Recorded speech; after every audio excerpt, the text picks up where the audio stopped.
Hey, how y'all doing today? This is Larry. Just made another video. I'm gonna do a quick review on Coldsteel Tomahawk. I got a buddy of mine who just did a review on it, and I actually got this a couple years ago from a friend of mine, Travis.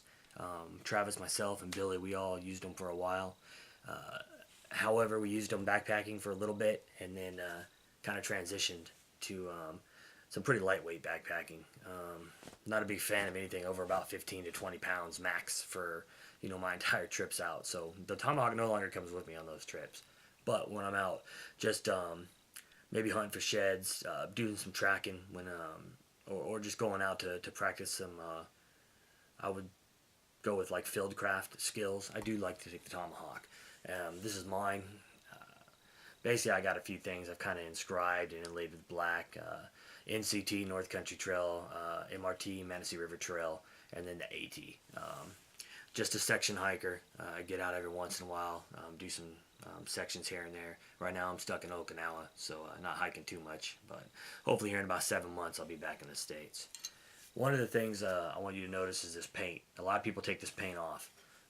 Makes it look cooler. It really does. However, that paint's there to protect the metal, so to each their own. Secondly, extremely dull. This thing is not going to come sharp. If you want it to come sharp and your plan is to take it out of the box and go whip it on, you're fooling yourself. And it's going to be extremely dull. You're going to have to make an edge and sharpen this thing up.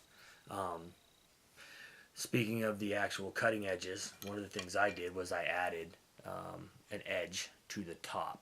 A lot of people don't quite get why I did that at first, but when I was just taking this had to do everything for me.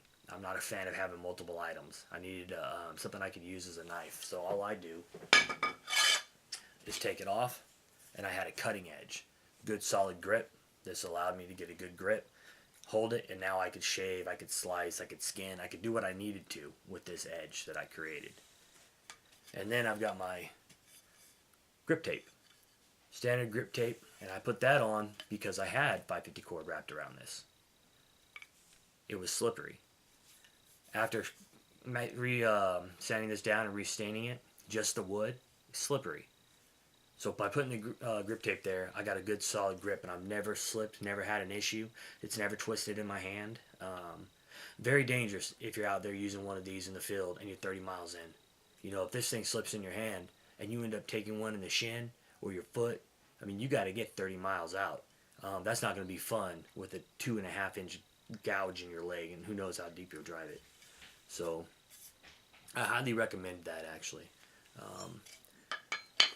One of the other things that I actually do, or did to mine, is I just made a little sheath for it. I did it out of an old sea bag. I've been in the Marine Corps for about 15 years. I'm in the infantry, and I got a lot of crap laying around. So I try to multi-purpose it or repurpose it. So I just kind of made a sheath to go through it. Protects me from the cutting edge. Inlaid it with leather. It's kind of how I stilled it together. It works really well. It's worked for a couple of years. Second thing, one of the other things I did was just a little bit of 550 cord. The only purpose this 550 cord serves is to help me get my stakes. Whenever I use putting my stakes in the ground, I got a bad back. I hate having to bend over all the time to pick stuff up or to try to pull things out of the ground. So what I did was I put a little, and you can make this longer if you wanted to, try to put your wrist through it and whatever you needed. I didn't need it for that. So all I do is I leave it on. And it actually loops down around my stakes. So I just put this down and then I use it to leverage to pull my stakes out. Like I said, you can do however you want to do it. But that's my Tomahawk. Pretty straightforward, cold steel. A lot of people are doing neat things with these. I got a buddy, Travis. He's wicked deadly with this thing when he's throwing it.